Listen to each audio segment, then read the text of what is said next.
নমস্কাৰ বন্ধু-বান্ধৱীসকল, আজি আমি আলোচনা কৰিম অসমত HSRP মানে হাই চিকিউৰিটি ৰেজিষ্ট্ৰেশ্যন প্লেট সম্পৰ্কে। যদি আপোনাৰ বাইক বা গাড়ীখন 1 এপ্ৰিল 2019 আগতে পঞ্জীয়ন কৰে তেন্তে এই ভিডিঅ'টো শেষলৈকে চাব। HSRP হৈছে চৰকাৰৰ অনুমোদিত এটা বিশেষ নম্বৰ প্লেট।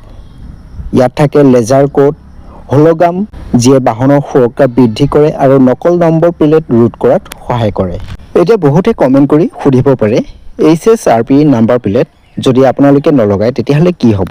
চৰকাৰী নিয়ম অনুসৰি HSRP বাধ্যতামূলক হোৱাৰ বাহনত এই প্লেট নাথাকিলে ভৱিষ্যতে 3000 টকা জৰিমনা বা অন্য আইনী সমস্যাৰ সন্মুখীন হ'বলৈ পাৰে। গতিকে আপোনালোকে HSRP বুকিং কৰিবলৈ আপুনি চৰকাৰী অনুমোদিত অনলাইন পৰ্টেলত গৈ নিজৰ বাহনৰ ৰেজিষ্ট্ৰেশ্যন নম্বৰ, চেচিছ নম্বৰ আৰু ইঞ্জিন নম্বৰ দি আবেদন কৰি ল'বলৈ পাৰিব। সো আজি এই ভিডিঅ'টোত মই আপোনালোকক সম্পূৰ্ণ প্ৰচেছ দেখুৱাই দিম কেনেদৰে আপোনালোকে অনলাইন আবেদন কৰিবলৈ পাৰিব। HSRP নাম্বাৰ বুক কৰিবলৈ প্ৰথমতে আপোনালোকে এইটো ৱেবছাইটলৈ আহিব লাগিব। এই ৱেবছাইটৰ লিংক মই ভিডিঅ' ডেছক্ৰিপশ্যন বক্সত দি ৰাখিছোঁ, আপোনালোকে তাৰ পৰা গৈ পেলাই এই ৱেবছাইটটো ভিজিট কৰিবলৈ পাৰিব। এই ৱেবছাইটলৈ অহাৰ পিছত ঠিক এনেকুৱা ধৰণৰ এটা ইণ্টাৰফেচ আহিব। ইয়াত আপোনালোকে দেখা পাইছে বুক HSRP বুলি। সো ইয়াত আপোনালোকে ক্লিক কৰিব। ইয়াত ক্লিক কৰাৰ লগে লগে আপোনালোকৰ সন্মুখত ঠিক এনেকুৱা ধৰণৰ এটা ইণ্টাৰফেচ আহিব। ইয়াত আপোনালোকে দেখা পাইছে HSRP ৰেজিষ্ট্ৰেশ্যন। সো ইয়াত আপোনালোকৰ ফুল নেম দিব লাগিব, ইমেইল আইডি দিব লাগিব, নিজৰ মোবাইল নাম্বাৰ দিব লাগিব, ভেহিকুল ৰেজিষ্ট্ৰেশ্যন নম্বৰ দিব লাগিব, ষ্টেট চিলেক্ট কৰিব লাগিব। ইয়াত আপোনালোকে কেইবাখনো ষ্টেট পাব। সো ইয়াত আপোনালোকৰ নিজৰ ষ্টেটটো চিলেক্ট কৰিব আসাম। ইয়াৰ পিছত আপোনালোকে দেখা পাইছে চিটি। সো চিটি আপোনালোকৰ কোনটো চিটি হয়, সো ইয়াত আপোনালোকে সেই চিটিটো ইয়াৰ পৰা আপোনালোকে চিলেক্ট কৰিব। সো মই নগাঁও চিলেক্ট কৰিছোঁ। ইয়াৰ পিছত টাৰ্মছ এণ্ড কণ্ডিশ্যন এগ্ৰি কৰি পেলাই ছাবমিট কৰিব লাগিব। ইয়াৰ পিছতে আপোনালোকৰ সন্মুখত ঠিক এনেকুৱা ধৰণৰ এটা ইণ্টাৰফেচ আহিব। ইয়াত আপোনালোকে প্ৰথম অপশ্যনটোত দেখা পাইছে ষ্টেট। সো ষ্টেটটো আপোনালোকৰ অট'মেটিক চিলেক্ট হৈ আছে আৰু ডিষ্ট্ৰিক্টটো আপোনালোকৰ চিলেক্ট হৈ আছে। সো ইয়াৰ পিছত দেখা পাইছে চিলেক্ট ইয়ৰ ভেহিকুল টাইপ। সো ইয়াত আপোনালোকৰ ভেহিকুল টাইপ 2 হুইলাৰ, 3 হুইলাৰ, কাৰ, বাছ যিটো হয় আপোনালোকে চিলেক্ট কৰিব। সো মোৰ 2 হুইলাৰ, সো মই 2 হুইলাৰ চিলেক্ট কৰিছোঁ।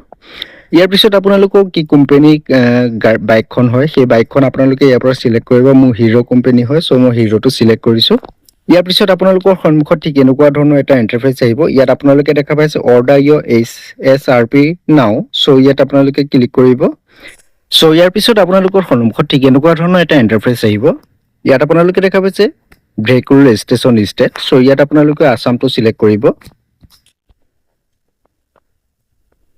আসামটো চিলেক্ট কৰাৰ পিছত ইয়াত আপোনালোকে দেখা পাইছে ফিটমেণ্ট লোকেশ্যন। সো ইয়াত আপোনালোকে ক্লিক কৰিব। ক্লিক কৰাৰ পিছত ইয়াত আপোনালোকে দেখা পাব ডিলাৰ প্ৰমিছ। সো ইয়াত আপোনালোকে ডিলাৰ প্ৰমিছত ক্লিক কৰিব।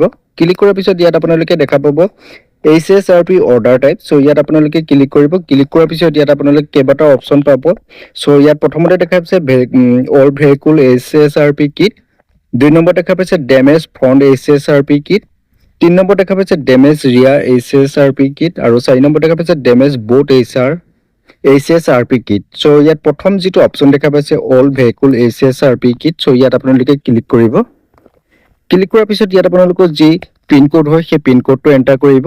পিন কোডটো এণ্টাৰ কৰাৰ পিছত ইয়াত আপোনালোকে দেখা পাইছে ভেহিকুল ৰেজিষ্ট্ৰেশ্যন নাম্বাৰ।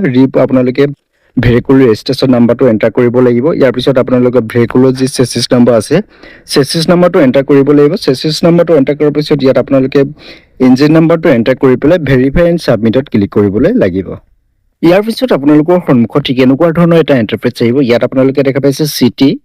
সো চিটিত ক্লিক কৰিব। চিটিত ক্লিক কৰাৰ পিছত আপোনালোকৰ নিজৰ যিখন চিটি হয় ডিষ্ট্ৰিক্ট। সো সেই ডিষ্ট্ৰিক্টখন চিলেক্ট কৰিব। মোৰ নগাঁও ওচৰ হয়, সো মই নগাঁওটো চিলেক্ট কৰিছোঁ।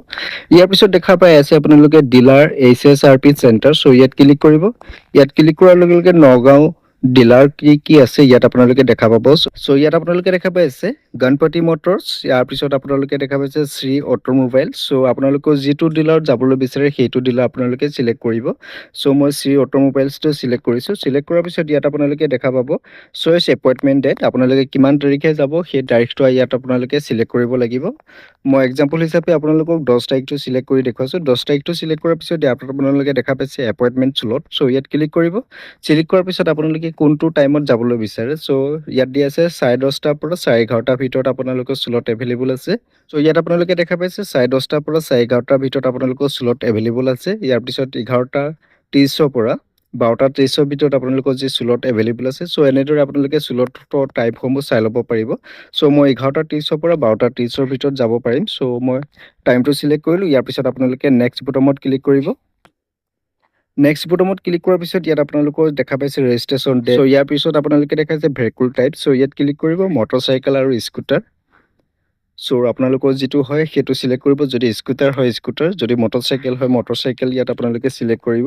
ইয়াৰ পিছত ভেহিকুল ক্লাছ দেখা পাই আছে, এইটো আপোনালোকে চিলেক্ট কৰিব নালাগে। ফুয়েল টাইপ পেট্ৰল দেখা পাই আছে, ইঞ্জিন টাইপ BS4 দেখা পাই আছে। চ' ইয়াৰ পিছত ৰেজিষ্টাৰ্ড ভেহিকুল অ'নাৰ নেম। চ' ইয়াত আপোনালোকৰ ৰেজিষ্টাৰ্ড যিজনৰ নাম আছে সেই নামটো ইয়াত আপোনালোকে এণ্টাৰ কৰিব। এণ্টাৰ কৰাৰ পিছত ইয়াত আপোনালোকে দেখা পাইছে বিলিং ষ্টেট। চ' ইয়াত আপোনালোকে আছামটো চিলেক্ট কৰিব। আছামটো চিলেক্ট কৰি পেলাই নেক্সট বুটামত ক্লিক কৰিব। ইয়াৰ পিছত আপোনালোকৰ সম্পূৰ্ণ এড্ৰেছ ইয়াত আপোনালোকে ফিল কৰিব লাগিব। ফিল কৰাৰ পিছত ইয়াত আপোনালোকে দেখা পাইছে RC কপিখন ইয়াত আপলোড কৰিব লাগিব। ইয়াৰ পিছত ৰিজন অফ ৰিপ্লেচমেণ্ট ইয়াত আপোনালোকে চিলেক্ট কৰিব লাগিব। ইয়াত আপোনালোকে দেখা পাইছে থ্ৰীপ of loss, damage of any plate. So' ইয়াত ডেমেজ অফ এনি প্লেটত ক্লিক কৰিব। প্লেটত ক্লিক কৰাৰ পিছত ইয়াত ডেমেজ প্লেট ফটো ইয়াত আপলোড কৰিব লাগিব। Damage plate laser code identification number. So' এনেদৰে আপোনালোকে আপলোড কৰি পেলাই নেক্সট বুটামত ক্লিক কৰিব। নেক্সট বুটামত ক্লিক কৰাৰ পিছত আপোনালোকে নেট বেংকিং UPI থ্ৰু দি আপোনালোকে পে'মেণ্ট কৰিব লাগিব 6:30। চ' পে'মেণ্টটো কৰাৰ পিছতে আপোনালোকে যিটো তাৰিখত আপোনালোকে স্লট বুক কৰিছিলে সেই তাৰিখত আপোনালোকৰ ডিলাৰত গৈ পেলাই আপোনালোকৰ যি নাম্বাৰ প্লেট হয় নাম্বাৰ প্লেটটো আপোনালোকে লগাই ল'বলৈ পাৰিব।